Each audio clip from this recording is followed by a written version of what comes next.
Hello. Hi. This is the third episode of Book Club Blue. Book Club Blue. And we'll be talking about Slaughterhouse 5 by Kurt Vonnegut. I need to concentrate.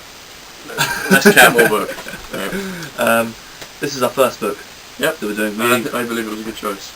It was, yes. So the plot. The opening chapter is Kurt Vonnegut talking about how he was going to write the book, but was struggling to write the book. Kind of writer's block, wasn't it? Yeah. It's quite, I quite like that, because it's a thing every writer goes through. It starts off on really good terms. It's really informal. Yeah. I think that helps you get to grips with the themes it presents. I think as supposed aspiring writers, we can kind of appreciate that. Yeah. It is everyone, or if anyone tries to just sit down and write something, it's really hard to, even if it's something about your life. But because when it's something as important as living through the war, there's a lot of ways you can approach it, and I think he's approached it in a very original way. But anyway, enough about that. Through Billy Program, which is a fictional character. He's a device to get across these concepts. And device is a good word, because it's like a device. Yes, very much so. I thought initially it was based on Vonnegut, but he isn't. Because Vonnegut himself is mentioned, and there was kind of just just another person in the story. Yeah. It's kind of insignificant almost, but I guess a lot of Billy Cogham's experience is probably based on his. Yes. Anyway, so Billy Cogham starts off, we see him as this old man whose family kind of think he's crazy, who talks about being adopted by aliens, which is kind of a cliche. And we see him as a soldier in World War II in the Battle of the Bulge, isn't it? Yeah, it is. And he's like a character who you don't want to, cats in my wardrobe. Cool. Sucking my parka. He's a character that you don't want to relate to. Yeah, he's the anti-hero in a kind of unusual way. He's got like a bottleneck. He's got a bottleneck shaped body. Yeah, he's just.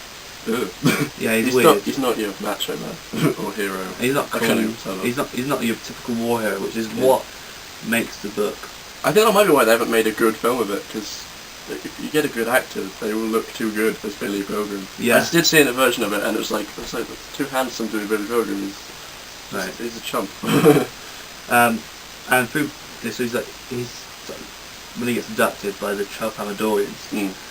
These alien race, they see time as different. Well, you got to realise he's come on stuck in time before he gets abducted. Right. So these kind of two similar ideas. He's seeing his future, but the Hamadorians tell him how, everything, it's all written out what will happen. Yeah. And they see it all. What's already happened, and it'll happen again. Yeah. Because everything's happening all at once. Basically. Yeah. Which is actually quite. I've heard that theory before at that time. Yeah. So, and the Hamadorians, the way they see time, the quick way of summing it up, is that they see like a human body with a millipede. Yeah, like a millipede with baby's legs at one end and their legs of an old man at the other. So it's kind of just everything else. And the way he talks about war in the book, it's kind of slightly distant, but you can see the bitterness in that. It's subjective, which is kind of like leading on to gonzo journalism. Yeah, which we'll obviously be mentioning in our next book, which kind of pioneered the whole gonzo thing. But we'll tell you about that later. Yeah. So gonzo journalism, it's mixing fact and fiction. Yeah, through the art. It's kind of based on an experience. Yeah, it's subjective. And it mixes it with fiction to get across an idea or meaning. Yes. Concept. In this case, it's fate.